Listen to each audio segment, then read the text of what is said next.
Hello friends. आज हम लोग करेंगे इनकम टैक्स का बहुत ही इम्पोर्टेंट चैप्टर जिसका नाम है इनकम फ्रॉम हाउस प्रॉपर्टी। और ये आप लोग का एग्जाम पॉइंट ऑफ व्यू से बहुत ही इम्पोर्टेंट है और ये क्वेश्चन यहाँ से जरूरी एग्जाम में पूछा जाता है। तो इनकम फ्रॉम हाउस प्रॉपर्टी में कौन कौन सा इनकम टैक्सेबल होता है। तो यहाँ पे अगर हम लोग ने अगर घर दुकान या गोडाउन अगर हम लोगों ने रेंट पे दिया है तो उससे जो रेंट हम लोग को पूरे साल में मिलता है तो उसका इनकम का कंप्यूटेशन क्या होता है कि इनकम फ्रॉम हाउस प्रॉपर्टी के अंदर में होता है। तो इनकम फ्रॉम हाउस प्रॉपर्टी होने के लिए यहाँ पे आपको दो कंडीशन सेटिस्फाई करना पड़ेगा। एक तो क्या है कि हाउस प्रॉपर्टी होना पड़ेगा और दूसरा क्या है कि आपको उस हाउस प्रॉपर्टी का ओनर होना पड़ेगा। तभी जाके क्या होगा कि income under the head house property में आपका इनकम का कंप्यूटेशन होना पड़ेगा। तो मैंने क्या बताया, मैं फिर से एक बार रिपीट कर रहा हूँ कि अगर आपका रेंट अगर आपको रियलाइज हुआ है गोडाउन से, दुकान से या क्या बोलते हैं हाउस प्रॉपर्टी से, तो उसका इनकम का क्या होगा कि कैलकुलेशन हम लोग इनकम फ्रॉम हाउस प्रॉपर्टी में करते हैं। तो इनकम फ्रॉम हाउस प्रॉपर्टी के लिए दो कंडीशन आपको सेटिस्फाई करना पड़ेगा। पहला हो गया कि एक तो हाउस प्रॉपर्टी होना पड़ेगा और दो नंबर हो गया कि उस हाउस प्रॉपर्टी का आपको ऑनर होना पड़ेगा। तब जाके वो क्या होगा कि आपका income under the head house property में आएगा। तो सबसे पहले हम लोग देखते हैं कि टाइप्स ऑफ हाउस प्रॉपर्टी। तो टाइप्स ऑफ हाउस प्रॉपर्टी आप मेरे साथ बोर्ड पे ध्यान दीजिएगा कि हाउस प्रॉपर्टी टू टाइप्स का हो सकता है। एक तो हो गया लेट आउट प्रॉपर्टी और दूसरा हो गया सेल्फ ऑक्युपाइड प्रॉपर्टी। तो लेट आउट प्रॉपर्टी को मैंने शॉर्ट फॉर्म में एलओपी लिखा है और सेल्फ ऑक्युपाइड प्रॉपर्टी को मैंने शॉर्ट फॉर्म में एसओपी लिखा है। ठीक है। तो अगर लेट आउट प्रॉपर्टी है तो वो क्या होगा, ऑलवेज टैक्सेबल होगा। लेट आउट प्रॉपर्टी से आपको जितना इनकम हुआ है उस पर आपको क्या होगा कि टैक्सेबल हो जाएगा, आपको इनकम टैक्स देना पड़ेगा। और दूसरा है सेल्फ ऑक्युपाइड प्रॉपर्टी। तो सेल्फ ऑक्युपाइड प्रॉपर्टी को भी क्या होगा कि टू पार्ट्स में हम लोग क्लासिफाई कर दिया। एक तो मान लीजिए कि आप सेल्फ ऑक्युपाइड रेसिडेंस के लिए यूज करते हैं, मैंने आप खुद रहते हैं। और दूसरा हो गया सेल्फ ऑक्युपाइड प्रॉपर्टी अगर आप बिजनेस और प्रोफेशन में यूज करते हैं। तो अगर आप सेल्फ ऑक्युपाइड प्रॉपर्टी को अगर बिजनेस और प्रोफेशन के लिए यूज करते हैं तो वो क्या होगा, इग्नोर हो जाएगा। इग्नोर करने का मैंने मतलब हो गया कि इसका जो भी कुछ होगा वो income under the head business and profession में होगा। Income under the head house property में उसका हम लोग को कुछ भी नहीं करना है। तो सेल्फ ऑक्युपाइड प्रॉपर्टी को हम लोग ने टू पार्ट्स में क्लासिफाई कर दिया। एक तो सेल्फ ऑक्युपाइड प्रॉपर्टी जो रेसिडेंस हो गया जहां पे हम लोग खुद रहते हैं, और दूसरा हो गया वैसा सेल्फ ऑक्युपाइड प्रॉपर्टी जहां पे हम लोग बिजनेस और प्रोफेशन करते हैं। तो बिजनेस एंड प्रोफेशन होगा तो क्या होगा कि हम लोग यहाँ पे इग्नोर कर देंगे income under the head house property में। किंतु इसका कैलकुलेशन अगर कुछ भी होगा, चाहे इससे रिलेटेड कुछ भी अगर इनकम और एक्सपेंसेस होता है तो income under the head business and profession में किया जाएगा। तो ये हम लोग का इस चैप्टर का पार्ट नहीं है, आप लोग को ध्यान देना है इसके ऊपर में। तो सेल्फ ऑक्युपाइड प्रॉपर्टी में भी हम लोग देखेंगे जो रेसिडेंस के लिए यूज हो रहा है। तो यहाँ पे क्या होगा कि अगर आपके पास दो घर है, दो सेल्फ ऑक्युपाइड प्रॉपर्टी है, तो क्या होगा, एग्जेम्प्ट हो जाएगा, उसके ऊपर आपको कोई टैक्स नहीं देना पड़ेगा। किंतु अगर आपके पास में more than two self occupied property है तो क्या होगा कि टू सेल्फ ऑक्युपाइड प्रॉपर्टी का इनकम क्या हो, टू सेल्फ ऑक्युपाइड प्रॉपर्टी क्या होगा, एग्जेम्प्ट के अंदर में आ जाएगा। और जो दो से ज्यादा अगर होता है तो एक का उससे का क्या होगा कि आपका deem to be let out माना जाएगा और वो टैक्सेबल हो जाएगा।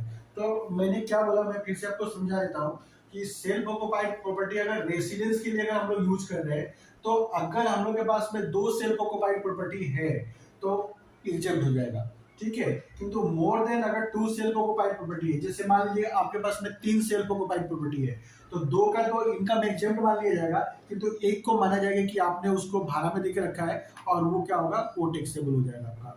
तो उम्मीद करता हूँ आप लोग को ये चार्ट समझ में आ गया होगा। और अगर और आप लोग क्या कीजिए, ये चार्ट को फटाफट नोट डाउन कर लीजिए।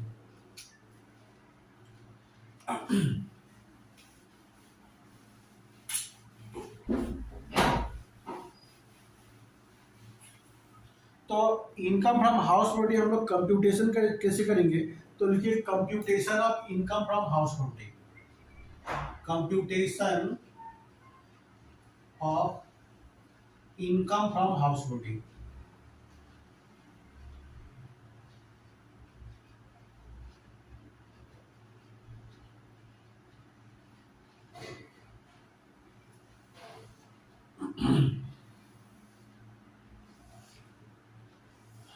तो particulars, details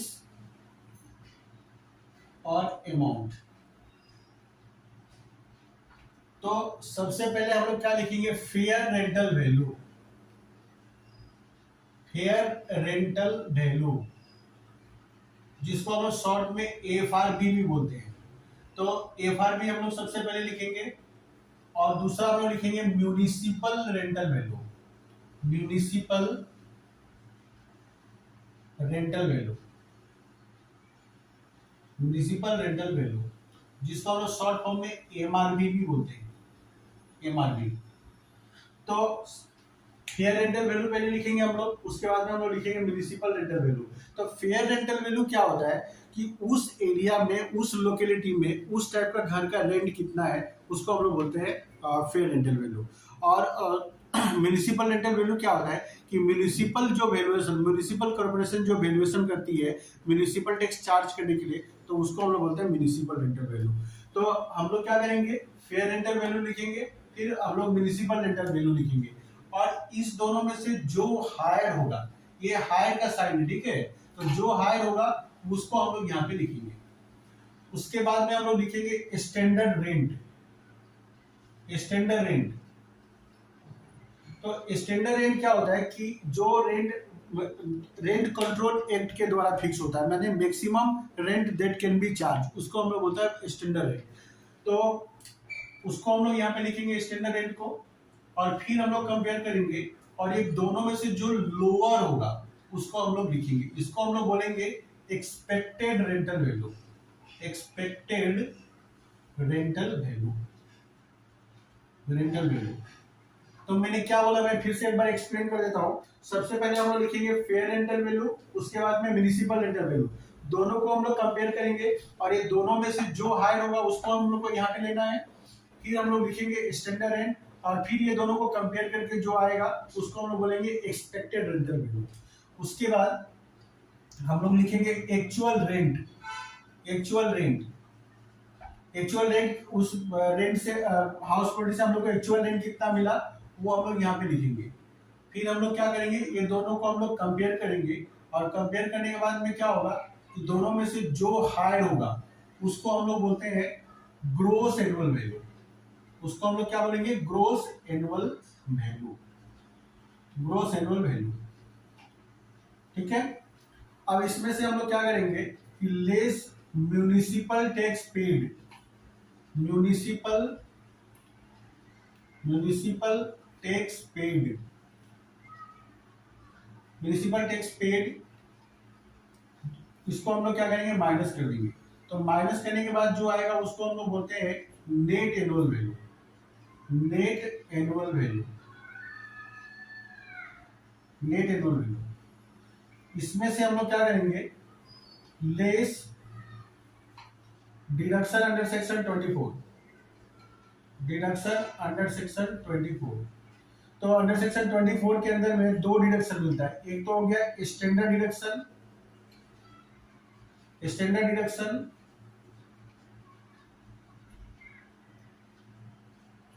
under section 24A, और दूसरा होगा interest on money borrowed, interest on money borrowed. तो ये इसका सेक्शन होता है 24 अंडर सेक्शन 24B। फिर ये दोनों को प्लस करके यहाँ पे लिखेंगे हम लोग, और इससे क्या होगा, हम लोग इसको माइनस कर देंगे, तो जो आएगा वो हम लोग का होगा income from house property, income from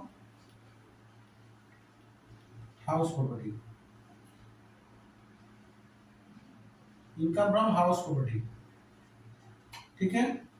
तो फिर से एक बार ये चार्ट को देख लीजिए। पहले हम लोग लिखेंगे फेयर रेंटल वैल्यू, उसके बाद म्यूनिसिपल रेंटल वैल्यू, तो दोनों को कंपेयर करेंगे, दोनों में से जो हायर होगा उसको लेना है। फिर हम लोग लिखेंगे स्टैंडर्ड रेंट, फिर स्टैंडर्ड रेंट के साथ में हम लोग ये दोनों को कंपेयर करेंगे, इसको और इसको हम लोग कंपेयर करेंगे, और ये दोनों में से जो लोअर होगा उसको लेंगे। सीधा सा बात है कि स्टैंडर्ड रेंट से ज्यादा रेंट नहीं होना चाहिए। तो जो निकल के आएगा उसको हम लोग बोलेंगे एक्सपेक्टेड रेंटल वैल्यू, इसको शॉर्ट फॉर्म में हम लोग ईआरवी भी बोलते हैं, ईआरवी। उसके बाद में हम लोग क्या लिखेंगे, एक्चुअल रेंट। एक्चुअल रेंट का मतलब होता है कि ड्यूरिंग द ईयर जितना हम लोग को रेंट मिला है उसको हम लोग बोलते हैं एक्चुअल रेंट। तो एक्चुअल रेंट के साथ में कंपेयर करेंगे और ये दोनों में से जो हायर होगा, ये दोनों में से जो हायर होगा वो होगा हम लोग का ग्रोस एनुअल वैल्यू। अब ग्रोस एनुअल वैल्यू से हम लोग क्या करेंगे, म्युनिसिपल टैक्स पेड को माइनस कर देंगे। तो म्युनिसिपल टैक्स पेड को माइनस करेंगे तो हम लोग का निकल के आएगा net annual value. Net annual value से हम लोग क्या होगा कि हम लोग को दो डिडक्शन मिलता है, एक तो हो गया standard deduction under section 24A और दूसरा हो गया interest on money borrowed under section 24B। तो ये दोनों को माइनस करेंगे तो आएगा इनकम फ्रॉम हाउस प्रॉपर्टी। ठीक है, तो इसमें हम लोग को क्या है कि कुछ कुछ चीज हम लोग को डिस्कस करना है।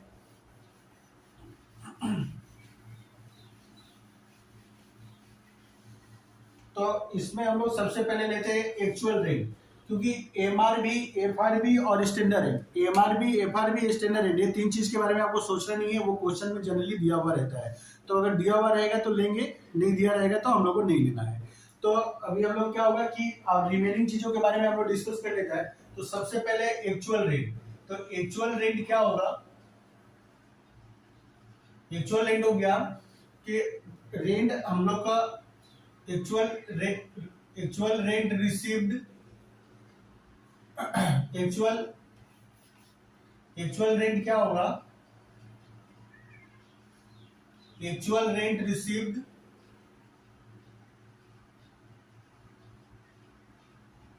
प्लस रेंट रिसीवेबल, जो रेंट हम लोग को मिलने वाला है दोनों को प्लस करेंगे और इसमें से हम लोग क्या करेंगे कि अनरियलाइज रेंट, अनरियलाइज रेंट अगर कुछ है तो उसको हम लोग क्या करेंगे, माइनस कर देंगे। ठीक है, तो जितना रेंट हम लोग को मिल गया है वो और जितना रेंट हम लोग को मिलने वाला है वो दोनों को हम लोग क्या करेंगे, प्लस करेंगे। और अनरियलाइज रेंट, अनरियलाइज रेंट का मतलब होगा कि जो रेंट हम लोग को मिला नहीं उसको हम लोग क्या करेंगे, माइनस कर देंगे। तो हम लोग को निकल के आ जाएगा एक्चुअल रेंट। तो ये है हम लोग का एक्चुअल रेंट। अब इसके बाद में हम लोग म्युनिसिपल टैक्स के बारे में डिस्कस करते हैं। Number 2, municipal tax. Municipal tax, तो म्युनिसिपल टैक्स में क्या है कि एक तो क्या होगा कि पेड होना चाहिए, म्युनिसिपल टैक्स पेड होना चाहिए। ठीक है, it should be paid, it should be paid. मतलब सीधा सा कहने का बात है कि म्युनिसिपल टैक्स पेड होना चाहिए। अगर आउटस्टैंडिंग और ड्यू है तो आपको डिडक्शन नहीं मिलेगा। गवर्नमेंट डायरेक्ट बोलती है कि भाई आप पहले जाके म्युनिसिपल टैक्स दे के आओ, फिर आप आके मुझसे डिडक्शन लो। तो अगर क्या बोलते हैं, म्युनिसिपल टैक्स अगर आपने पेड किया है तो ही अगर आपको डिडक्शन मिलेगा, अदरवाइज आपको डिडक्शन नहीं मिलेगा। 2 नंबर बात है कि म्युनिसिपल टैक्स क्या होगा कि पेड बाय ऑनर होना चाहिए, पेड बाय ओनर होना चाहिए। तो अगर ऑनर ने पेड किया तो ही डिडक्शन मिलेगा, नहीं तो डिडक्शन नहीं मिलेगा। अगर म्युनिसिपल टैक्स मान लीजिए टिनांट ने पे कर दिया है तो वो उसका डिडक्शन आपको नहीं मिलेगा। तो मैंने क्या बोला, मैं फिर से एक बार शॉर्ट में रिपीट कर देता हूँ। म्युनिसिपल टैक्स पेड होगा तो ही आपको डिडक्शन मिलेगा। आउटस्टैंडिंग अगर है, आउटस्टैंडिंग या अगर ड्यू है, आउटस्टैंडिंग अगर ड्यू है तो इसका डिडक्शन आपको नहीं मिलेगा। 2 नंबर है कि म्युनिसिपल टैक्स ऑनर ने पेड होना चाहिए। अगर ऑनर ने पेड किया तो ही आपको मिलेगा डिडक्शन, अदरवाइज नहीं मिलेगा। उसके बाद में क्या है कि म्युनिसिपल टैक्स अगर परसेंटेज में दिया हुआ है, म्युनिसिपल टैक्स अगर परसेंटेज में दिया हुआ है तो हम लोग किसके ऊपर में कैलकुलेशन करेंगे, तो म्युनिसिपल टैक्स हम लोग म्युनिसिपल वैल्यूएशन के ऊपर में कैलकुलेशन करेंगे। जैसे एमआरबी हम लोग का म्युनिसिपल रेंटल वैल्यू अगर 5 लाख दे दिया और क्वेश्चन में बोला कि म्युनिसिपल टैक्स पेड 10%, 10%, तो इसका मतलब 5 लाख का 10% कितना होता है, 50,000।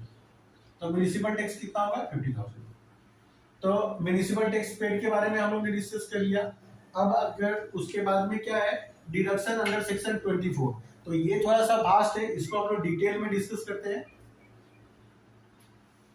तो उम्मीद करता हूं यहां तक आप लोग को समझ में आ गया होगा।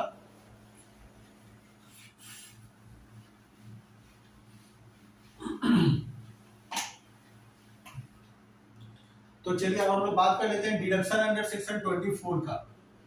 Deduction under section 24।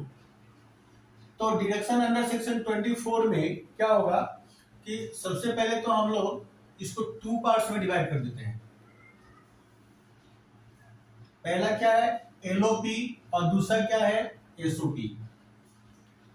एलओपी माने लेट आउट प्रॉपर्टी और दूसरा हो गया self occupied property. Let out property या इसको हम लोग deem to be let out property भी बोलते हैं हम लोग, ठीक है। तो लेट आउट प्रॉपर्टी और deem to be let out property और दूसरा हो गया सेल्फ ऑक्युपाइड प्रॉपर्टी। तो अगर लेट आउट प्रॉपर्टी है तो फिर आपको दो डिडक्शन मिलेगा। पहला तो हो गया standard deduction, standard deduction, deduction under section 24A आपको मिलेगा और कितना मिलेगा at the rate of 30% of net annual value. Net annual value का 30% मिलेगा।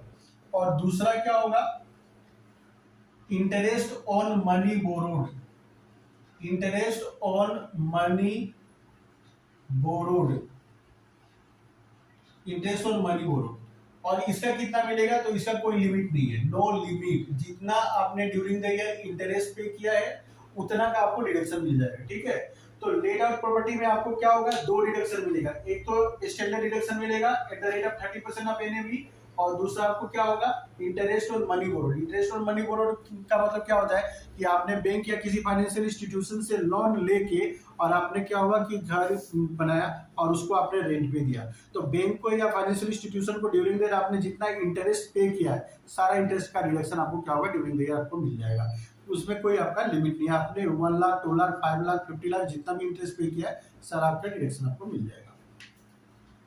उसके बाद में आ जाता है सेल्फ ऑक्युपाइड प्रॉपर्टी।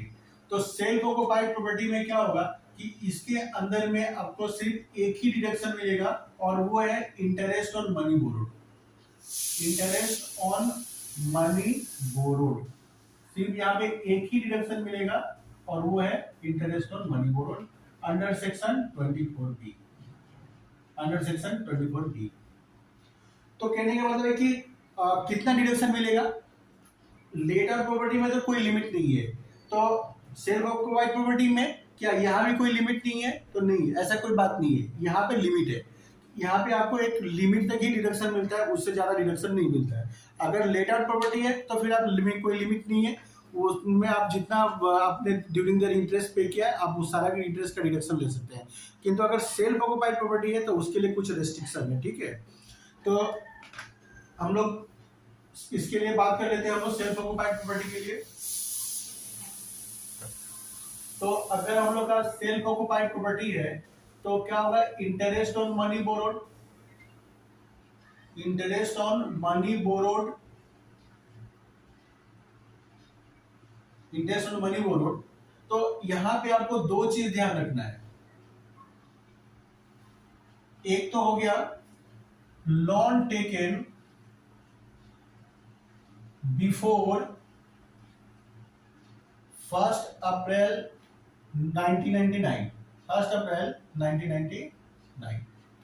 तो यहां पे दो चीज देखा जाएगा कि लोन टेकन बिफोर 1 अप्रैल 1999 और दूसरा क्या है लोन टेकन आफ्टर 1 अप्रैल 1999। तो यहाँ पे क्या है कि लोन टेकन बिफोर 1 अप्रैल 1999 और दूसरा क्या है लोन टेकन आफ्टर 1 अप्रैल 1999। तो लोन अगर आपने मान लीजिए कि बिल्डिंग कंस्ट्रक्शन या एक्विजिशन करने के लिए लिया है 1 अप्रैल 1999 के लिए, तो यहाँ पे आपको क्या होगा कि maximum deduction will be allowed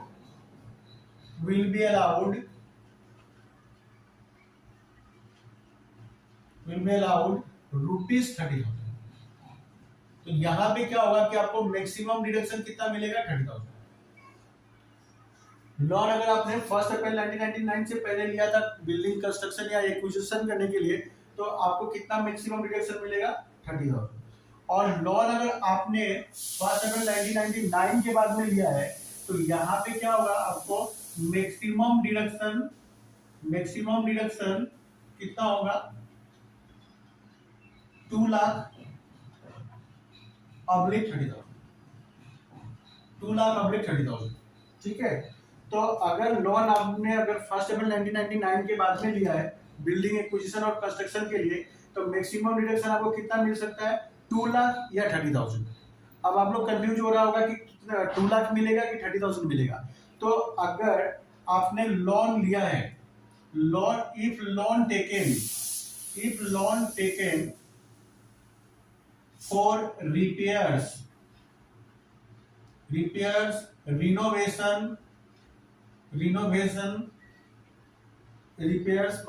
renovation, तो फिर देन मैक्सिमम डिडक्शन कितना मिलेगा, maximum deduction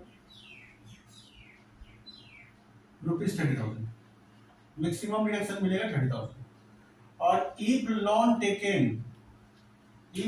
taken for construction oblique acquisition of house property, तो मैक्सिमम डिडक्शन कितना मिलेगा, मैक्सिमम डिडक्शन मिलेगा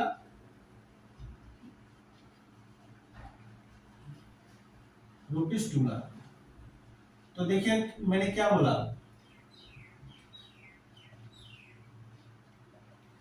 कि अगर आपने लोन अगर लिया है 1 अप्रैल 1999 के बाद, किस लिए लिया है, रिपेयर्स रिनोवेशन ये सब के लिए अगर आपने लिया है, तो मैक्सिमम डिडक्शन आपको कितना मिलेगा, 30,000। किंतु अगर आपने लोन लिया कंस्ट्रक्शन या एक्विजिशन के लिए, हाउस प्रॉपर्टी कंस्ट्रक्शन और एक्विजिशन के लिए अगर आपने लोन लिया 1 अप्रैल 1999 के बाद, तो मैक्सिमम डिडक्शन आपको कितना मिलेगा, 2 लाख।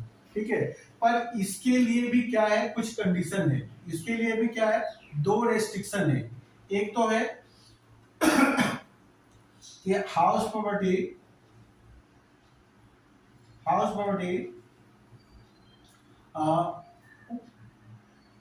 will be complete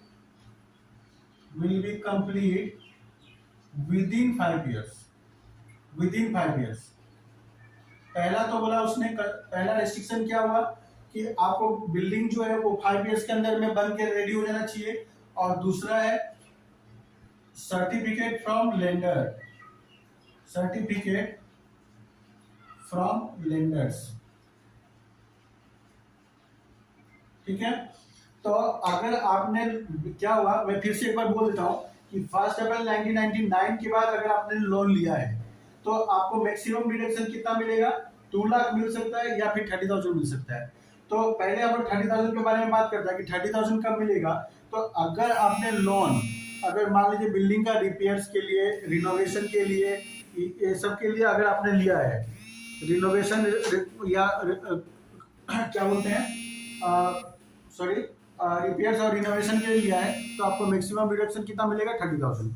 किंतु अगर लोन अगर आपने बिल्डिंग का कंस्ट्रक्शन और एक्विजिशन के लिए लिया है, तो ऐसे में क्या होगा, मैक्सिमम डिडक्शन आपको मिलेगा 2 लाख। किंतु मैक्सिमम डिडक्शन 2 लाख लेने के लिए भी आपको 2 कंडीशन सेटिस्फाई करना पड़ेगा।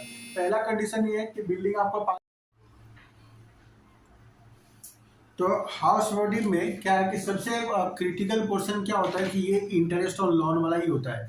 तो ये वाला पार्ट पे आप लोग को थोड़ा ज़्यादा करके अच्छा से ध्यान देना है। ठीक है, तो मैं एक बार इंटरेस्ट वाला बात में एक बार फिर से क्विक रिवाइज करा देता हूँ आप लोग को कि अगर मान लीजिए कि आपने इंटरेस्ट लिया है बैंक से, तो देखना होगा कि लेट आउट प्रॉपर्टी है कि सेल्फ ऑक्युपाइड प्रॉपर्टी है। अगर लेट आउट प्रॉपर्टी है तो आपने जितना डिडक्शन दिया है, जितना इंटरेस्ट आपने बैंक को पे किया है, टोटल क्या होगा, इंटरेस्ट आपको डिडक्शन मिल जाएगा।